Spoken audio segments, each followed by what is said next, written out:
Ken Walker, Tom. And when I made the show, it looked a little bit more optimistic, but now it looks like he's not going to play back-to-back weeks. What do we got on him? An oblique injury, right? Yeah, well, remember they play tomorrow night, Thursday night. Right. So not as much time to get ready, and it does not sound like he's going to play. But remember, these types of oblique injuries, of course, there's a spectrum of severity that's going to dictate how long the player misses, and his always sounded a little more severe than some of the other guys we've seen this year. But these injuries usually don't impact fantasy production when players return. This season, Christian McCaffrey balled out right after. Puka Nacua, I think his best game of the season was right after this injury. Jalen Waddle actually missed quite a bit of time, but that was also during the preseason, so it's hard to know really how much game time he would have missed, but he played pretty well when he returned. Amon-Ra St. Brown, same thing. I know we're kind of combining positions there, but that's just because we don't have a tremendously large sample size for running backs with this injury. But the overarching theme is that sure, he's not going to be able to play this week, didn't play last week, but whenever he does get back on the field, he should be very productive. Absolutely. And if he isn't able to go, Charbonnet will carry that workload there. And we warned you a little bit last week about Charbonnet. Again, a guy that I'm excited to see, but again, last week played a tough defense. I mean, he wasn't bad, but it was kind of expected. Charbonnet last week in his absence, 14 carries for 47, had 4 catches. And again, if Walker isn't able to go, which it certainly sounds like he's not going to play tomorrow or today on Thursday, another tough matchup against the Cowboys. That's going to be a very, very tough defense and tough to find running room there. Not expecting much this week from the Seattle backfield.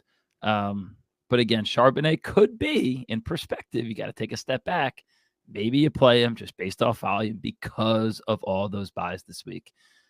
Breece Hall, a hamstring injury. He is now RB17, only 12 points per game, and it's sad.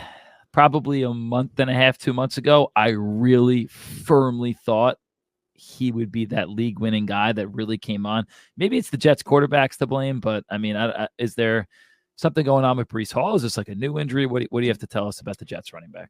Limited practice today with the hamstring, but if we read between the lines here, he played his usual snap share in the game. So I'm wondering if this is really just like soreness, like just letting him take a slower day today. And it's not like he missed practice. He was limited. So it could definitely be a lot worse. I don't think we really need to worry too much about this. If he's a starter in your lineup, continue to start him. Anyway, running backs see no drop-off in fantasy production on average when they return from a hamstring injury. So not a critical one here. All right.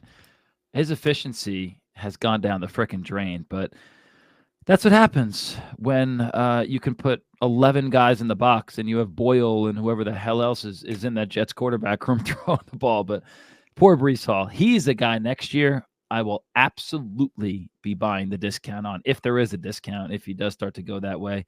And we'll see what Rodgers brings if he comes back. That'll be a popular topic for the offseason, Tom. Rodgers and the Jets and all these guys. So I saw a tweet about that today before we wrap up with these injuries.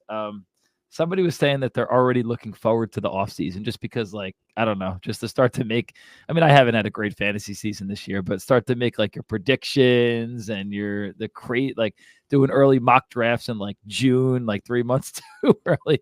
I mean, let's enjoy the moment for now because we got fantasy playoffs coming up, but I am excited for some of those offseason conversations. All righty.